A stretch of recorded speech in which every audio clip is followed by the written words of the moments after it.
Even though you've been freeloading unemployed for so long, you're so cocky. Get out. Don't think you can live this luxuriously forever.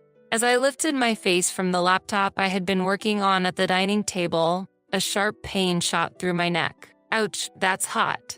I cried out, turning around to find my mocking mother-in-law holding a hair iron. I remembered she had been preparing to go out in the washroom earlier. Now, she was pressing that hair iron against my neck. So even a parasite like you feels heat. I was just testing how thick-skinned you are. You're completely useless, yet you live such a luxurious life. But I do work hard. Why are you treating me so terribly? You call that working? Staying at home and being lazy is not a job. It's about time you stop leeching off us. However, the real parasites were my husband and mother-in-law. I was the one paying the $5,000 rent, living expenses, and allowances for both of them. Despite that, I wondered why I had to endure such treatment. I've reached my limit. Leave this house immediately. Who knows what I might do next? Just to be clear, you really want me to leave? Once I go, I'll never come back to this place, you know? Yes, please do. I never want to take care of someone as poor as you again. I had become indifferent to such a home and family. Tears mixed with frustration and pain in my neck. I packed my belongings. Without looking back, I left my in-laws' house for good. My name is Kelly, 35 years old. It has been 2 years since I got married. Even before marriage, I had been working from home as a freelance writer. After graduating from college and working in a company, I had to quit and return to my parents' home when my father had an accident. I couldn't let my mother, who had difficulty walking, take care of my father alone. That's when I started looking for a job I could do from home. I began as a freelance writer with simple internet-related tasks. As my father recovered and I found more time, I gradually took on more work. It turned out I was quite suited for writing, and my income steadily increased. My articles were well received by readers, leading to direct contract offers. Before I knew it, I was earning more than I did as a company employee. During this time, I attended a reunion with my college circle friends. "Hey, isn't that Kelly? Long time no see." Someone called out to me. There I met Ben again, who would later become my husband, 2 years my junior. In college, Ben was always the life of the party, known for his quick decision-making and energetic personality. After graduation, he worked for a renowned foreign company. We didn't interact much during college, but that day, we talked in depth for the first time. Perhaps because our personalities were so different, our conversation never ran dry. After meeting a few times, we naturally started dating. "Hey, I really like foreign fashion accessories. My dream is to open a select shop that deals only with my favorites. In fact, I've already started preparing for it." For example, Ben shared his future dreams with me. I enjoyed listening to him. His mature intellect combined with a childlike curiosity made his stories seem achievable. Even a reserved person like me felt exhilarated just by listening, so I was genuinely happy when he proposed. A turning point came about a year after we got married. My father-in-law passed away suddenly. It was an unexpected death. "Kelly, would you mind living with my mom for a while?" My husband asked. Due to his father's job, his parents had been living in a luxury apartment for several years. But after his death, it was difficult to continue paying the high rent. Mom is still struggling to accept his sudden passing. She wants to stay there a bit longer, but the lease still has about a year left. Could we stay for that period? Indeed. It must be hard for your mother to move so soon after your father's passing. We can't leave her alone. Don't worry about the rent. Mom and I will cover it, but since it's expensive, could you help with the living expenses until my father's inheritance arrives? It's fine. No problem. It's a bit on the expensive side, but it's only for a year after all. Even though I had no interest in fashion or luxury goods, I was intrigued by what the interior of a luxury apartment might look like. At that time, I underestimated what it would be like to live with my mother-in-law. Little did I know, it was the beginning of my hardships. From the first meeting, it was clear my mother-in-law didn't like me. When we went to announce our marriage, she said, of all people, Ben had to choose an older woman. How did you seduce him? I felt looked down upon. Thankfully, my father-in-law intervened then, but now he was gone. From the day we started living together, my mother-in-law made her intentions clear. I still don't accept you as Ben's spouse. Hearing this, my spirit, already trying to support my tired mother-in-law, began to break. The next day, from my appearance to household chores, I continuously received petty complaints and sarcasm. Kelly, even if you're indoors, stop dressing so sloppily. Do you realize where you are? Always be ready for guests. Dress properly. Huh? This isn't my loungewear, though. What? That's not loungewear. Jeans are not acceptable. Wear a skirt at the very least. Always have your makeup done before breakfast. Is this the high-end lifestyle? I wondered, but obediently responded with yes. In the evening, did you buy these ingredients from that store? How can you make such a poor meal with ingredients from there? It was from a nearby luxury supermarket. I'm sorry, did it not suit your taste, Mary? It's just a simple salad. Ben likes it, so I often make it. But yes, that supermarket is quite expensive. My goodness, how embarrassing.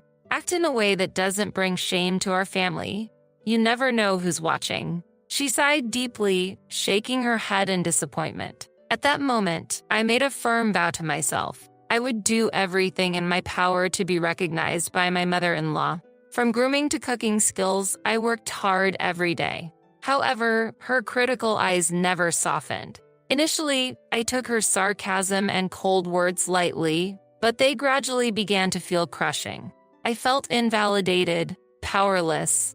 I wanted to confide in Ben, but our life together had changed. We used to enjoy our time as a couple daily, but since moving in, our opportunities to see each other had decreased. Sorry, I've been really busy with work lately. Hearing him say this tiredly, I felt unable to speak my mind. But being human, I have my limits. I felt the need to share my stress with Ben. Hey, I have something to discuss. Oh, I actually have something to talk to you about too. I quit my job 3 months ago. What? Quit? What do you mean? Don't worry, I've already started another job. Remember the select shop I always wanted to open? I finally launched it. I'm co-managing it with Senior Eric. What? You never mentioned any of this before. Senior Eric was a widely respected figure in our university circle, admired for his leadership and charisma. He had combined creativity and business sense, successfully developing and selling a game app in college and starting a startup with friends, showcasing his talents. I believe there's no doubt about his ability as a business partner. I had heard rumors of his recent success in web design. Ben, in his usual gentle tone but looking slightly guilty, said, I didn't want to worry you or Mom. I'll work harder from now on. Will you support me? I was moved by his words, yet hesitant. I'll support you. But it was then Ben brought up an unexpected request. Thanks. So, about the rent for this house, can you cover all of it? I felt a mix of surprise and confusion. What? But weren't you and your mother supposed to split the rent? It's impossible for me to pay it all by myself, especially since I'm already covering the living expenses. My heart was filled with anxiety. Ben looked at me earnestly and pleaded, Please, Kelly. This has always been my dream. It's taking longer than expected to turn a profit. That's why I want to invest more in advertising. I'll definitely get this business on track before we leave here. I need your help to do that. Moved by his passion and earnestness, I couldn't refuse. I could afford the rent with my income, and fortunately, we had some savings. More importantly, I had never forgotten the day I chose to marry him, sharing and empathizing with his dreams and passion. If you say so, I understand, but only until the lease on this rental ends. Also, I want to know more about the store you're running. Of course, thank you, Kelly, Ben said and showed me the website of his select shop. I was impressed by its charm. Is there anything I can help with? I offered, but Ben firmly declined. I want you to focus on your work. And please, don't tell my mother about this. I don't want to worry her unnecessarily. With this new development, thoughts of my mother-in-law completely left my mind. I wholeheartedly wanted to support Ben's business, but the amount I had to pay each month only increased. Gradually, managing the entire household budget, financially aiding my husband, and even giving an allowance to my mother-in-law became my responsibility. My only wish was for the rental contract to end quickly. "Kelly, could you put off your computer work for a bit and do some cleaning? Since you're staying here, you should be more proactive with the household chores," my mother-in-law said. I hurriedly replied, "Oh, I'm sorry, Mother. I'll start as soon as I finish this job." "This is your job. Enough excuses. Get it done quickly. We have guests coming this afternoon. After you're done cleaning, please leave the house." My relationship with my unaware mother-in-law remained unchanged over time. Since we started living together on days when she had guests, I always had to leave the house after finishing the cleaning. It seemed I was bothering her. Fortunately, I could work anywhere with my laptop, which was a small consolation. However, that day held a different outcome. When I returned home in the evening, my mother-in-law, looking satisfied, greeted me with "Welcome back. I tidied up your room." Confused, I rushed to my office. The room was indeed tidied, but rather, my belongings were organized. I don't own many things, but in the center of the room were a large suitcase and 2 duffel bags. "What does this mean, Mother?" I asked. "This room was initially prepared for guests. I can't accept someone with your lack of housekeeping skills using it. If you want to use this room, you'll have to pay an appropriate fee. If you don't like that, leave immediately. Don't expect to live luxuriously here for free," she declared. I swallowed my words. Why must I endure such treatment? As I silently bowed my head, my mother-in-law said with satisfaction, "I'll say it again. I don't accept you as Ben's wife." With that, she huffed and returned to the living room. Tears welled up in my eyes from frustration. I tried to contact Ben, but he didn't answer his phone. After I messaged him about the incident, he replied, "Please bear with it a little longer." Unable to contain my anger, I poured out everything to Ben when he returned late at night. "Just hold on a little longer. I'm stressed with work too. Don't worry about my mother, it's just a bit more endurance," he said.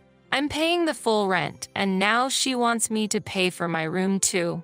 I can't tolerate her unreasonable demands any longer," I protested. After hearing this, Ben hurriedly tried to calm me. "I'm really sorry. I'll talk to her.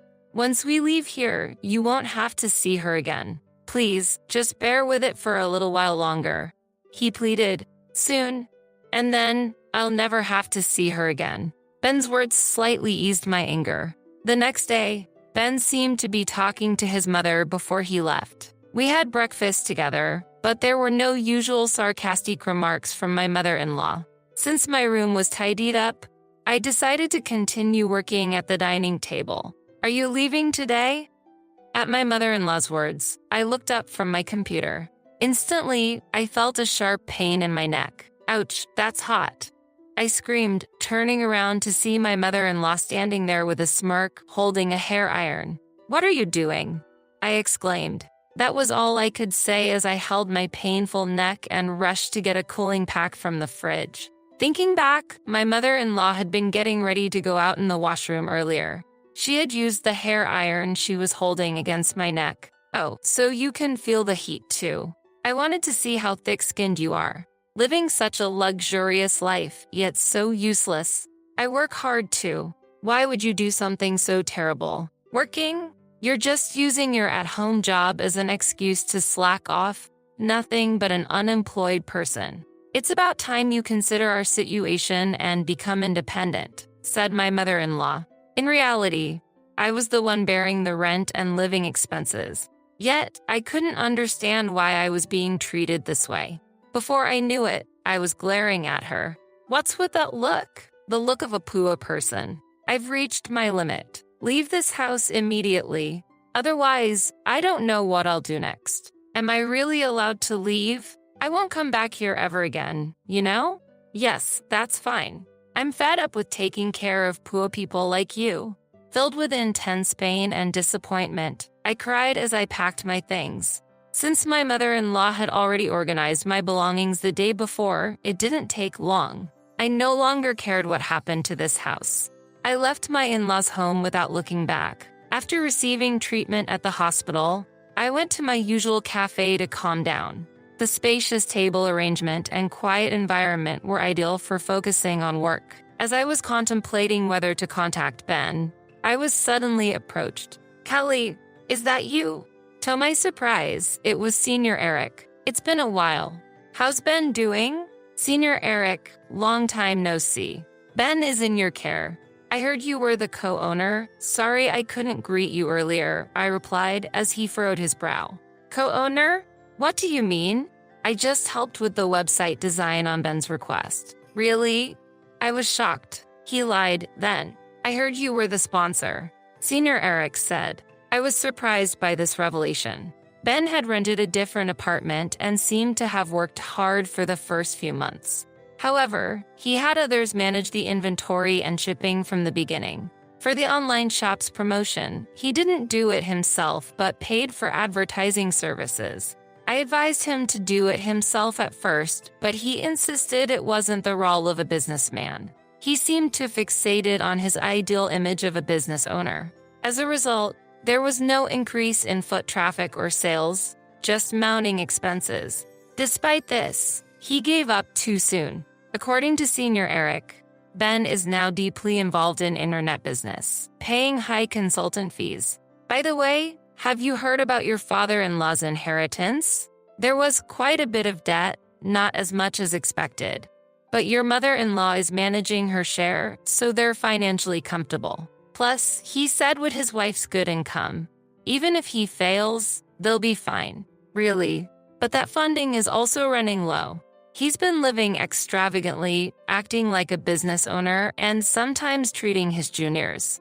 I was at a loss for words. The reason I had to cover my mother-in-law's allowance was that they had used up my father-in-law's inheritance. Ben's recent frequent requests for financial support were probably because his funds were running low. He hadn't told me about the inheritance, perhaps for that reason.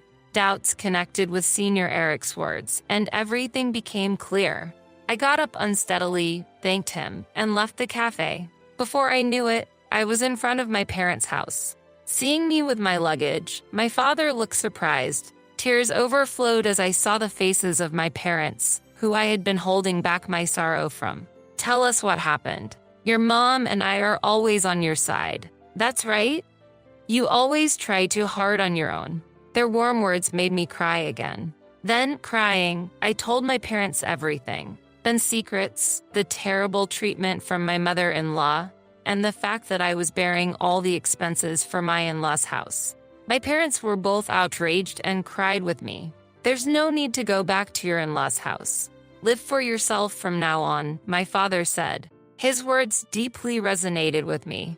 After talking about everything, I felt a weight lifted from my heart. What have I been living for these past months? The only message from Ben was a short one asking, "Where are you now?" After that, I received several similar messages. After ignoring several similar messages, his attempts to contact me stopped altogether. To Ben, my existence must have been just that insignificant. More than sadness, I felt a firm resolve. Just having a meal with my parents, I could feel the warmth of a family. Maybe what I had been seeking was such simple moments of happiness. While staying at my parents' house, I gradually felt like I was regaining myself. About 2 weeks later, Ben called, probably because the rent payment was due. "Kelly, where are you? Have things calmed down with Mom? She feels bad about it. Aren't you coming back soon?" "I'm at my parents' house now. I plan to live here from now on. Your mother said she's tired of taking care of a poor person like me, and I'm not going back. Let's get a divorce." "Wait, why divorce? If living with Mom is the problem, let's talk it out. I'm coming to pick you up. Let's talk in person. Why should we talk now when there was no contact before? And how's your business?" After that question, there was a moment of silence. "Actually, I'm seeking advice from someone knowledgeable in business. There might be a big plan realized next month. That's it. Let's go look for a new place to live before that." Ben said, "Don't change the subject. You haven't told me anything important. That's why I don't want to talk anymore. I'll write the divorce papers and send them to you, I said and hung up the phone. However, that night, Ben suddenly appeared at my parents' house. I talked to him through the gap in the door with the chain on. Kelly, please don't be mad. Let's go back. Mom feels bad about it. Come on, stop sulking. Sulking? I was kicked out of the house by your mother. Don't take it seriously. Not take it seriously. Did you know why I left the house? Your mother pressed a hot hair iron against my neck and burned me. I don't know what else might happen, and there's no way I can go back. I brushed back my hair to show him the burn mark on my neck. Did Mom really do that? I'm sorry, I didn't know. Why didn't you tell me? Mom told me it was just a simple fight. I'm really sorry. Are you okay? A simple fight? His flippant words made my anger boil over. I had planned to decide on a divorce without facing him, but my indignation overflowed. I felt the same anger towards both my husband and mother-in-law. I thought of blaming them thoroughly. The outrage in my heart seemed to burn. Anyway, I'm not coming back. You should go home too. I'll contact you again tomorrow. Really? Will you actually contact me? I can't accept a divorce without even discussing it. If you don't contact me, I'll come back tomorrow. Ben said this and left. I prepared and arranged to meet with Ben and my mother-in-law 3 days later in the afternoon. The place for the discussion was a cafe restaurant on the 30th floor of a luxury hotel. On the day, I dressed in a high-end brand dress, revealing my neck and styling my hair up. My mother-in-law looked displeased at the sight of me. Thank you for gathering today. I have reserved afternoon tea, so please enjoy it. I smiled at my mother-in-law and Ben. Ben seemed a bit relieved at my calm demeanor. Soon, tea and small appetizers were served at our table. Before we started eating, my mother-in-law began to speak to me.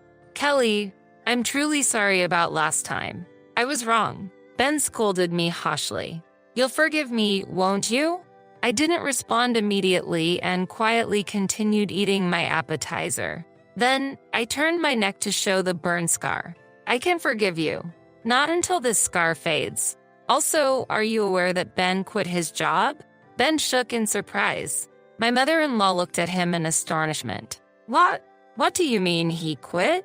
He's been saying he's busy every day. He's busy, right? Now he's an honorable businessman. Wait a minute. Ben panicked. What do you mean, businessman? Did you start your own business? Ben, explain yourself, as my mother-in-law interrogated him. I smiled contentedly while watching Ben struggle to make excuses. At that moment, the tea stand was brought to our table. I enjoyed the delicious-looking sweets while watching Ben and my mother-in-law argue. The view from the luxury apartment was great, but the view from this 30th floor cafe was also special. By the way, Ben, what have you been engrossed in lately? I heard from Senior Eric that you quit the select shop. Is that true? What? How did you? Ben lost color in his face, looking surprised and scared. Meanwhile, my mother-in-law tightly gripped his arm, confused and repeatedly asking, What happened? Why would you do that?